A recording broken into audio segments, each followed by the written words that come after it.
And I'm very happy to be here in Jammu and Kashmir in the future, and we hope then we make the best cooperation and to make Kashmir and Jammu successful and the farmer to be more happy. Israel is considered as a world leader in the field of agriculture. Right since the creation of modern state of Israel, the country faced many challenges as far as agriculture is concerned. But the advanced technologies developed by Israeli scientists helped the farmers of Israel in overcoming all those difficulties and challenges. Now, Israel is going to help the farmers here in Jammu and Kashmir.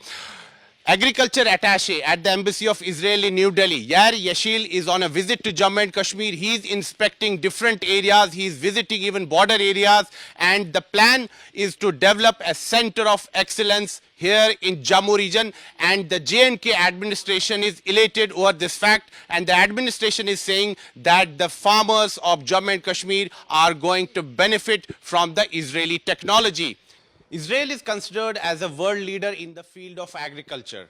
Israeli scientists have developed advanced technologies which have benefited the farmers of Israel. And now Israel is sharing its technology with the farmers here in India. And these days, the agriculture attaché at the Embassy of Israel in New Delhi, Yair Eshel, is on a visit to Jammu and Kashmir. And in the last 2-3 days, he has been visiting different areas in Araspura, in Kathua district. We will just talk to him. Mr. Yair Eshel, first of all, many thanks for speaking to India today and welcome to the city of temples. Shalom, namaste, baruch haba. Thank you very much. It was a very impressive visit, which is not finalized yet. We just start.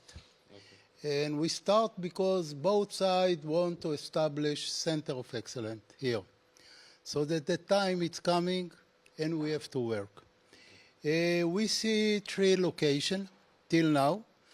And the 3 locations, it's available for center of excellence with a different crop, different technology, different protocol, etc., etc. Which place you found the most suitable for developing, a center of excellence here in Jammu and Kashmir? It depends about the crops, which is not specified yet exactly the list or the basket of the crops, because we have to complete the DPR. The moment we complete the DPR feasibility study, we collect all the data, then we have a list of potential crops.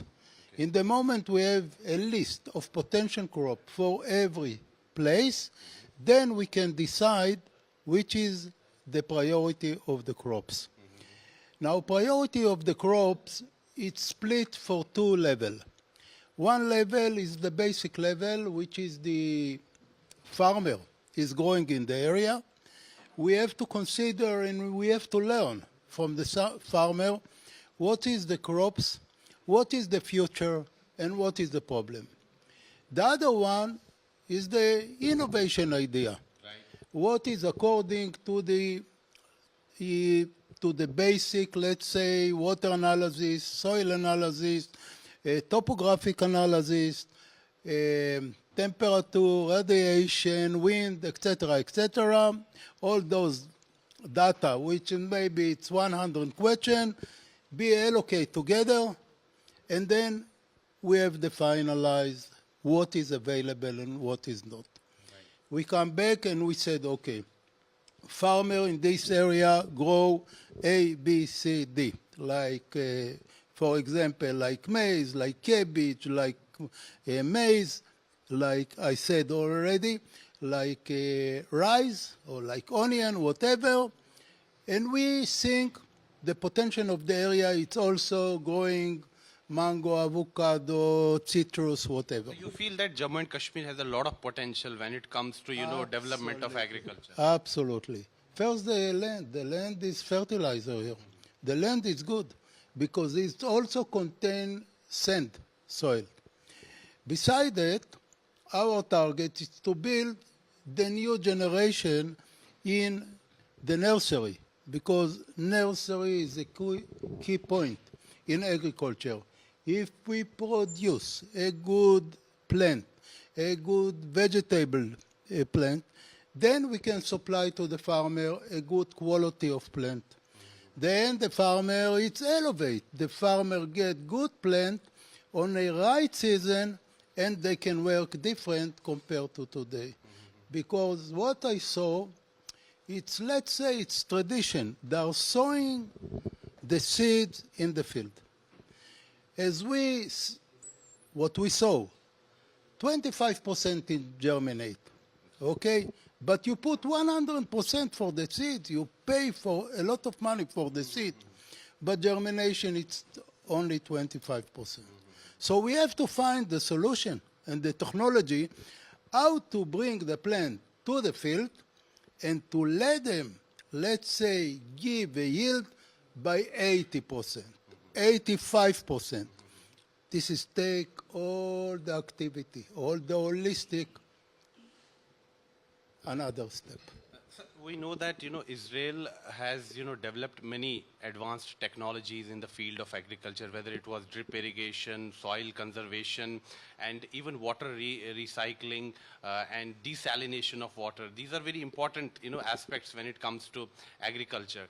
So these days every area faces many challenges. Water scarcity is now a major challenge, particularly during the summers. So you have faced this challenge a lot. Since the creation of Israel, it was a desert, and has now been developed into an orchard of prosperity. The place which had sand, it has now been converted into lush green farm crops. So when it comes to water scarcity, how can Israel help farmers here in India? Well, the water issue is a big issue, and this is a key problem. It's not a key problem of India or Israel. This is a key problem for the world. India, different from Israel, have a lot of rain, okay, including here in this area. 1,200 millimeter, 1,400 millimeter. In Israel, the average, it's 480, okay? And we have rain 3 months a year, 4 months a year if we have a long winter, and that's it. So if Israelis want to grow anything, have to be irrigated. It's not important if it's the garden, or if it's the orchard, or if it's the wheat, cotton, etc., etc. We must irrigate. Right. And this is one of the reasons why the irrigation method was developing in Israel the last 70 years. Now, return to India. India has a lot of water compared to Israel, but I think also compared for many other countries in the world. One of the problems in India is the harvest water, because the water which is coming from the rain is a good water. pH is good. The quality is good. No salinity, no boron. All those creatures which is coming from the soil and make the soil problematic soil for irrigation, or has to get a treatment before you irrigate, is not rely on the quantity of water which is coming here in India in the monsoon or in another season. Now India have to make, and I think they have, because I'm not, let's say, up to date on the water details in India, there is a program, Harvest Water. Right. What we do in our center, we build a dam. Okay. We build a reservoir, okay, in every center. People can tell me, okay, in this area, for example, Goa, or for example, another place, we have 5,000 millimeter per year. But I said, we are not going to establish any center without reservoir, because we cannot rely on the rain. We have to rely on quantity of water every day, 365 days a year. Now, I don't have a solution for the water problem in India. India is mature enough with a lot of experience, and you cannot look on one contractor in Israel can participate here in India on a big project, because we don't have. What we have in Israel, we have technology. But there is a trap on the recycling water. Israel irrigate the agriculture, let's say 85% from the agriculture is irrigated by recycling water. The water costs a lot of money. Absolutely.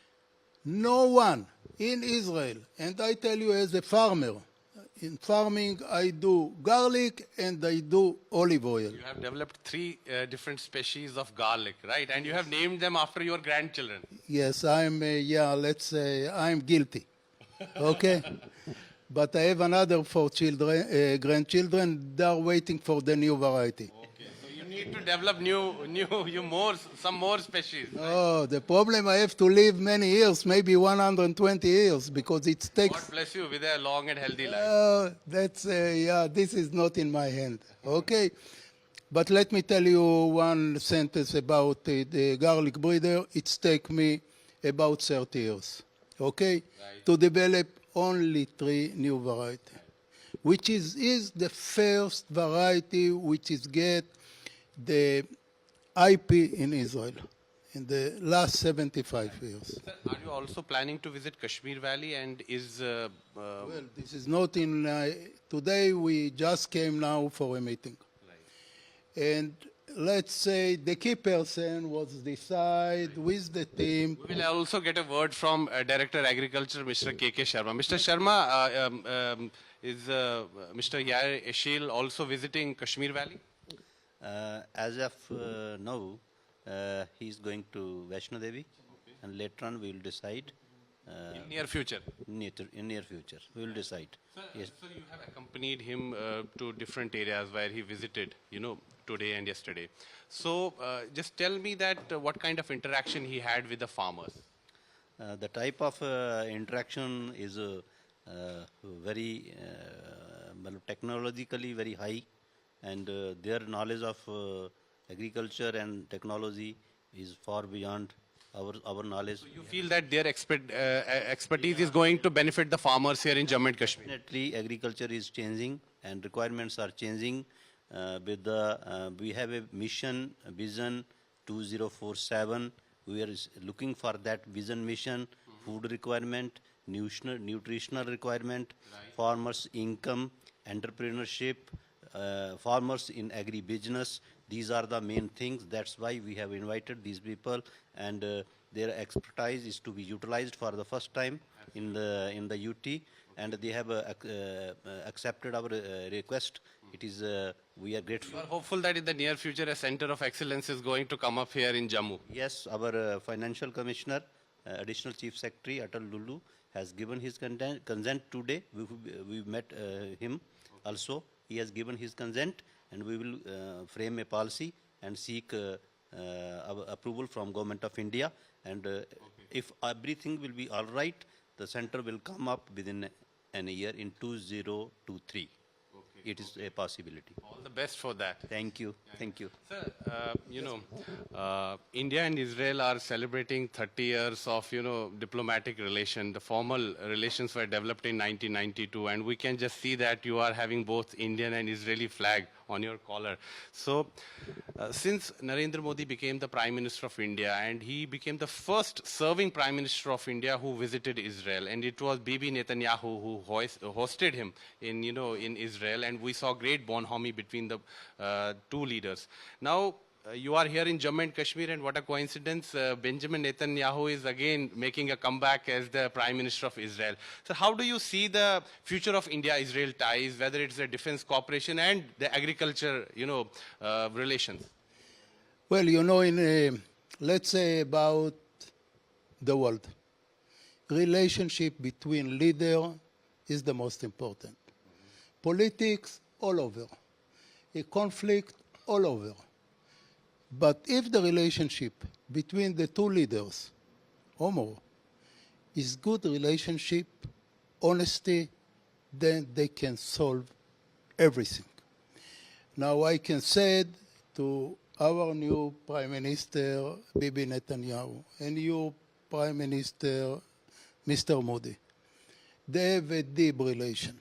And I believe then the situation between Israel was good, but the future is better. And there is a lot to do. There is a lot between these two countries, which is, let's say, beginning together, almost in the same year, celebrate together, and looking on the future together. Both are two ancient civilizations. Exactly, exactly. So there is a good chance. And I hope the leader can find the best way how to increase and to build the next generation for relationship between the two countries. Sir, my last question to you. You visited some areas here in Jammu region. You visited Arispura, you visited Kathua district. Sir, you must have interacted with the farmers also. So, I mean, what kind of, response you got from them, and how elated were with the they were with the fact that you are visiting them and you are going to develop a center of excellence here in Jammu? Well, the farmer is working. Farmer is not count holiday. Farmer is not count, let's say, any celebration, 7 days a week they are working. And you see the activity. But unfortunately, you see the result. And to understand about the situation in the world, in India, in Israel, all over the world, every day we have lost land because another city is coming, another building is coming, another road is coming, another train infrastructure is coming, and this is not coming on the sea, this is coming on the land. Right. So we lost land, all the farmers. The situation is, population is coming up, land is reduced, and the life for the people, it's much more longer. We was talk few minutes ago about 120 years. Okay, the children who is born now, they will reach 120. So how to manage all the infrastructure? This is very complicated. Now, the leader all over the world have to be aware that the population is increased. The number of farmers is reduced. The land is reduced, production must be higher. If they put it as on one of the priority, we understand then they are on the right road, okay? So let's go back to the table and talking about the agriculture of the farmer here in Jammu Kashmir or in another state. India is the biggest population working in agriculture in the world. 44% from the people here are farming. Another 20% it's rely on the farmer. There is no other nation in the world which is operate on big number. Take Israel, for example. It looks like all the innovation is born there, which is not right. There is less than 2% are farming in Israel. Okay? You can say maybe 50,000, okay, are farming. This is less for every state in India. In India, it's millions of people. Absolutely, absolutely. But we are here. We are here. There is, let's say, field which is we have to learn. We are not genius. We are not coming with all the respect. We don't have answer for all the questions. Right. Okay? But we have experience. And we bring our experience and we share our experience. You can see another partner, they don't tell you here, they don't tell you there, they don't tell you where it is. I just give you some example. They give some variety, but they take the production outside. Okay? It can happen in potato. It can happen on flowers. It can happen. We leave everything here. And just I give you a small example. Everybody disappeared in Corona time. Okay? You cannot find everyone. And we stay here. We work here. day by day, day by day. We don't live. We commit. And the farmer believe then we can bring them, let's say, benefit. We can bring them knowledge. Knowledge they can implement. We are not going to build here any science fiction and bring high technology. Technology have to be available for the farmer. Absolutely. And because we are farming ourselves, we understand better compared to the others what is the technology is required and can be adapted by the farmer in India. And as They respect it very well, because the moment you go inside the seeds, you're going inside the plant, you're going inside the irrigation, they understand, then you can talk as a farmer to farmer, and they respect it. Okay? So if you ask me about how the farmer is looking on that, the farmer is looking on that with a big hope. Okay? I hope then we can supply the tools and they can be happy. If not in this generation, next generation. And as Benjamin Netanyahu says it quite often, that future belongs to those who innovate. So it's very important that there should be innovation as far as technology is concerned. Yes, but you know, agriculture different from another sector. You have to go step by step. There is no shortcut. For example, if you put train, okay, sometimes it takes years. Sometimes technology is coming. You said, okay, we left that, we take another technology, and we make it faster. Okay? In agriculture, it's not working like that. In every culture, you have methodologies. You have to go, exactly. You have to go step by step, step by step. People have to understand how it's working, which is when you take a train, you don't have to understand how it's working. If you go in the plane, you don't have to understand. You have to go from point to point. In agriculture, you are working with the farmer. Farmer must understand step by step what they have to do. Mr. Yair Eshel, you spoke to India today. Many thanks for that. And I wish you all the best. And it was a pleasure talking to you. Thank you very much. And I'm very happy to be here in Jammu and Kashmir in the future. And we hope then we make the best cooperation and to make Kashmir and Jammu successful and the farmer to be more happy. Thank you so much, sir. Toda Rabba, Shalom. Shalom, shalom. So that was Yair Eshel, agriculture attache at the Embassy of Israel in New Delhi. He's on a visit to Jammu and Kashmir, and the plan is to develop a center of excellence here in Jammu and Kashmir. So it's going to benefit the farmers of Jammu and Kashmir. It's a big step in the development of agriculture, and the farmers are elated. The officials here in the J&K administration are quite happy that such a center of excellence is going to come up here in Jammu and Kashmir. With video journalist Neeraj Kumar, this is Sunil Bhat reporting from Jammu for India Today.